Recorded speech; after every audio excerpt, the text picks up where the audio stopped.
How many of you have problem painting this black window frame here? You know, the one that screws you up every time when you're about to finish. Well, I personally have problem painting this window frame for years. Now I kind of found a solution of how to paint this properly. And today I'm going to show you the way to do it in two ways. One will be using the normal paintbrush, and the other one, if you have money to burn, an airbrush. It's okay?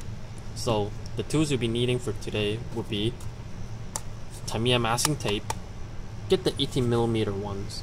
So it's actually a little bit better when you get the 18mm ones.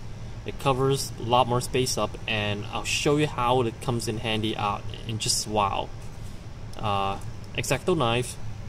Get these like sharp, crazy sharp crafting knives. It's really good for this job right today. It's really good for this job, okay?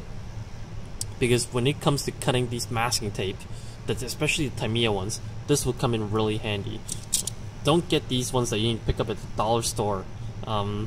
These ones are only good for certain things. I don't know what, but remember, don't be just get one of these instead. It will come in really handy at everything. Okay. Tamiya paintbrush. So get one of these as well. Don't get the Tesla plastic ones. Those ones are useless. Get this Tamiya paint, semi-gloss black, X18. This paint is actually recommended for pretty much for all the window frames on all cars, except for the vintage ones. You know, sort of like the Morgan.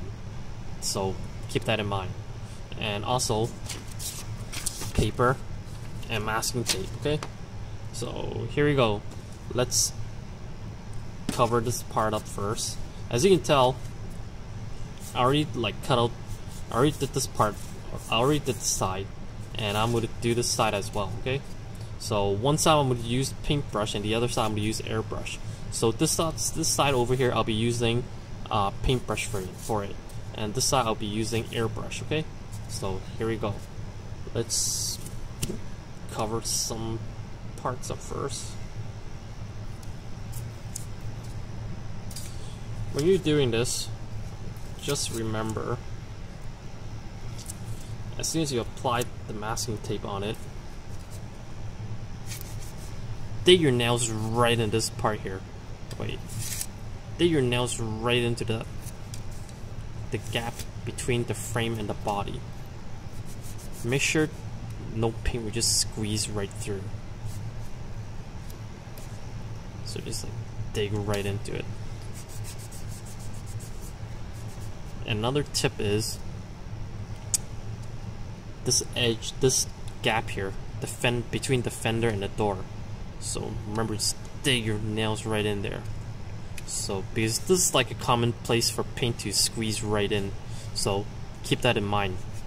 Okay. Also, avoid these little bubbles here, these air sockets here. So what I would do is take it back out, sort of like squeeze it right in. Because when you leave like air bubbles in these tape, on these masking tape, there's the possibility of paint would squeeze right in there. So keep that in mind, okay?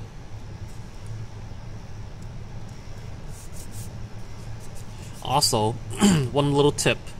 One thing that I really like to do is before painting the whole body, I like to get like a sharp object, sort of like those poker that you get one of those in those sewing kits, and I would like to run it through this gap here to make sure it's deep enough, because sometimes you might have a possibility of overspraying it, or the paint have like really thick particles, such as the Tesla ones.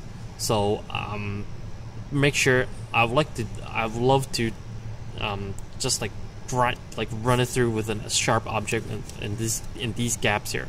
So keep that in mind. Okay, so that's one little trick that I could tell you guys when you're about to paint the window frame here. Okay, so let's do the top part. Oh, my watch.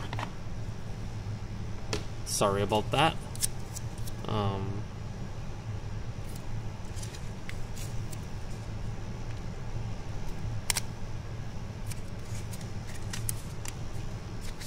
Okay, again, run your nails right in there. Cover it up like that. I don't know how to explain this. I hope you guys will get my drift. When you're cutting out the masking tape, for example,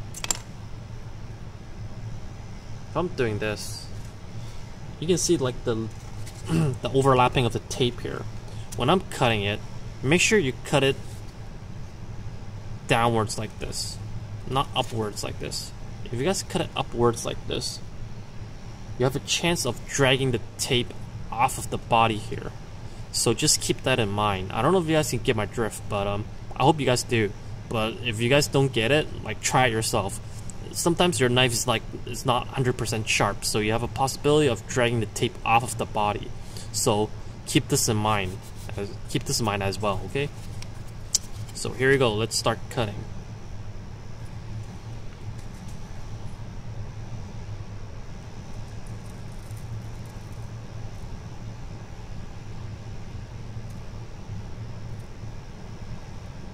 As you can tell, I'm not applying weight. I'm not applying too much force onto the knife, because the blade is actually sharp enough.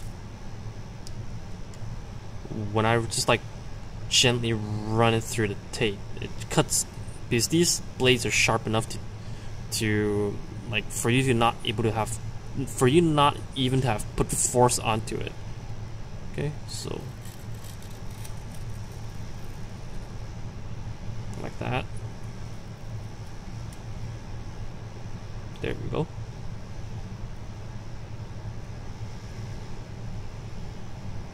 Careful.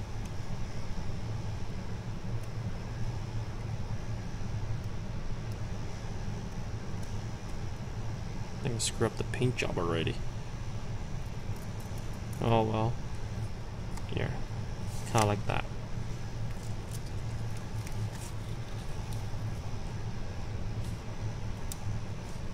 So I'll reuse this tape here.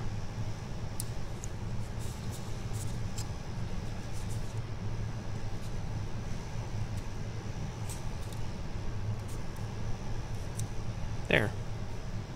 Just like that. Simple, huh? It's not rocket science. It's actually really easy. Like, I know some groups in Hong Kong, like the guys they refuse to teach stuff like this, and it's kind of drag. That's why I'm showing to everyone. I don't give a crap. So after when you've removed the access part, run your nails through it again. Make sure the tape's not it's stuck back into the body, not detached from it. Okay, so like that. Okay, I'm gonna use the brush for this part. So get rid of this.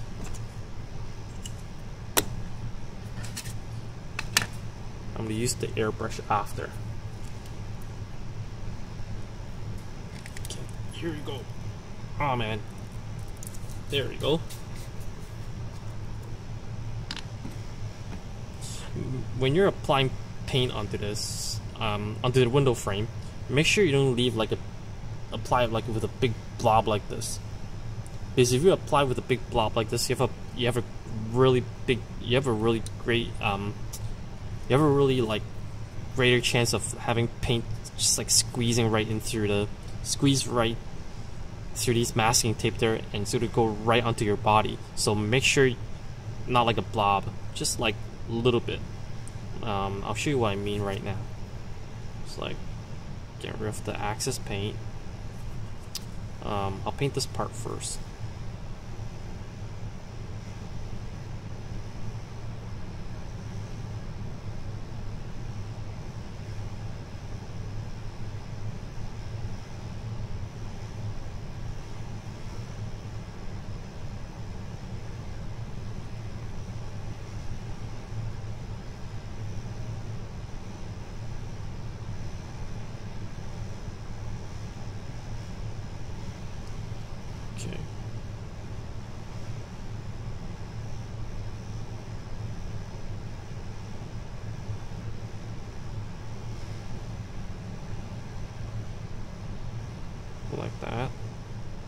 so.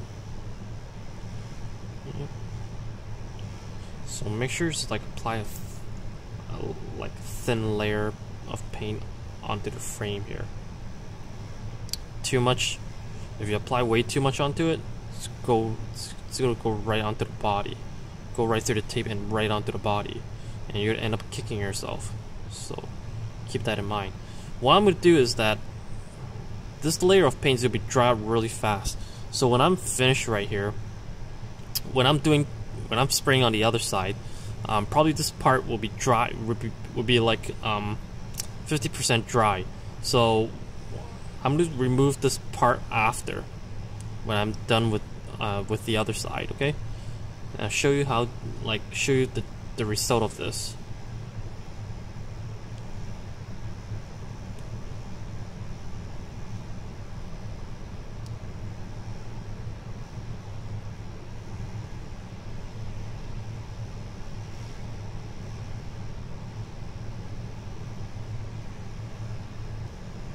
Okay, I'm just checking to see if all the paint are applied right onto it.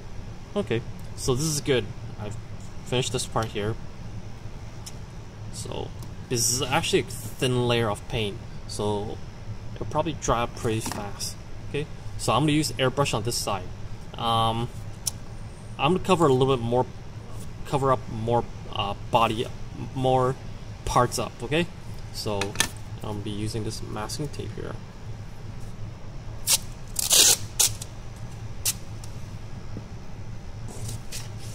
Okay, I'm gonna use this side. One tip about covering up the body. What I like to do is that I like to leave like a lot of space between the masking tape, this normal masking tape, and the Tamiya masking tape. I don't know if I said it right. Like, I like to cover up a little bit more up here. Cover up a little bit more of the masking tape here, instead of doing this. Because if I leave too much, if I cover up the body, I don't know how to explain this. For example, maybe you guys would get it when I describe it like this. If I apply here, for example, if the paint are like a little bit too much, the paint will start dripping down from this masking tape here, and then the black paints will go right onto the body. For example, if I apply it all the way up here, let's say the paint would just like run it, the black paint would just run it somewhere around here. So that means that your paint job won't be ruined. So I don't know how to explain this, but this is the best I can this is the best I can do when it comes to this part here. Okay, so please forgive me. So I'll just apply it all the way up here. At the same time, when you're using masking, like these normal masking tape and a piece of paper, it saves you from these ones instead. These cost a fortune. Okay, so keep that in mind. So okay, here you go. Okay, so let's mix the paint up again.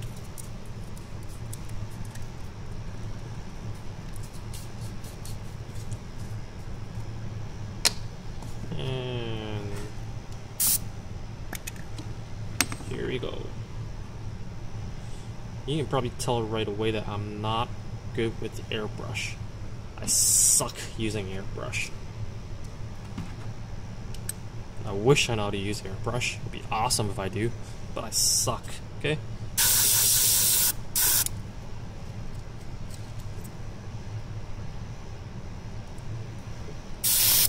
There we go. Okay. Let's go.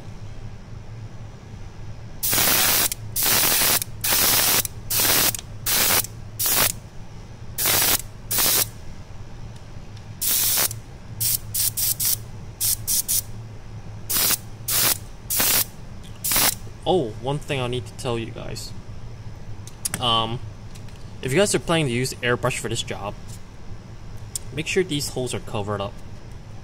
make sure these holes are covered up. These intercooler holes and radiator holes and whatever holes that you see, just cover it up. Because when you're applying, like when you're spraying the back window frame here, or you have a possibility of the paint from the airbrush might just go right through these holes here, and it's going to leave this shade of black onto these air holes here.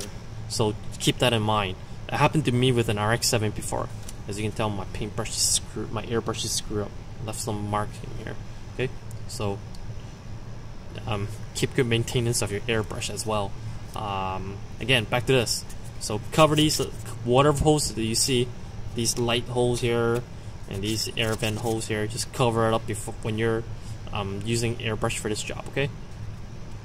So I'm gonna remove the tape from this side, which is I use for the paintbrush. Okay. So I want to see what it looks like. I'm anxious for this. If I screw up, don't laugh. Oh, it's pretty good.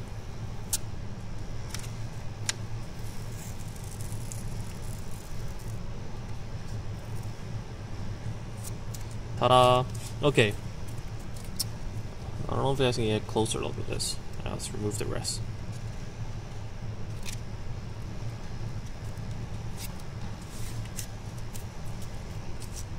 See?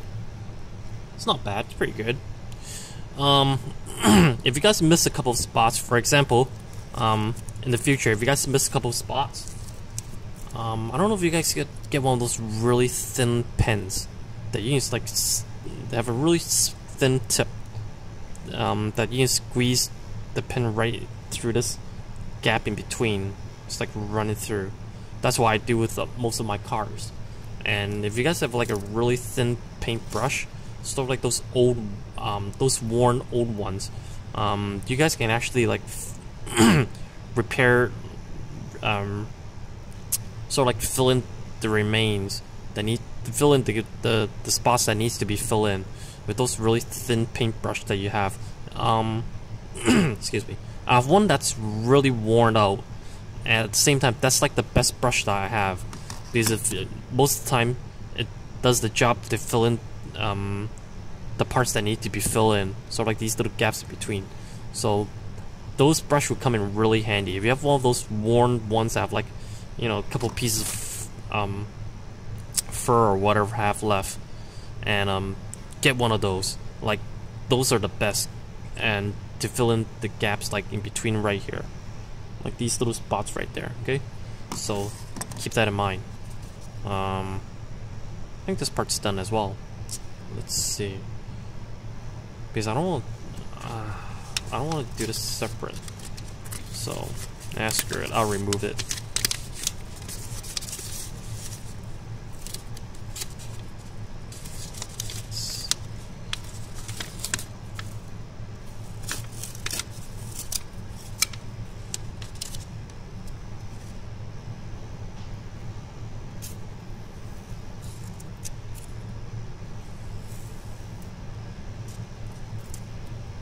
See?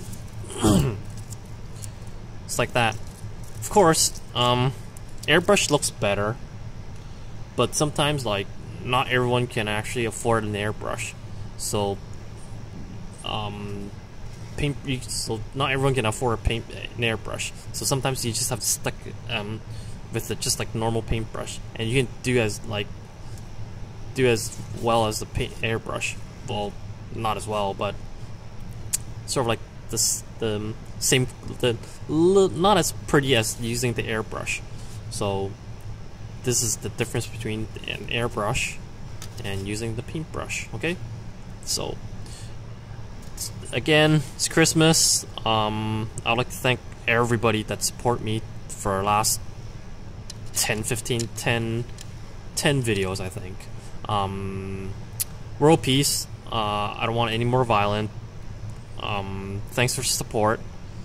What else? Well, pretty much that's it.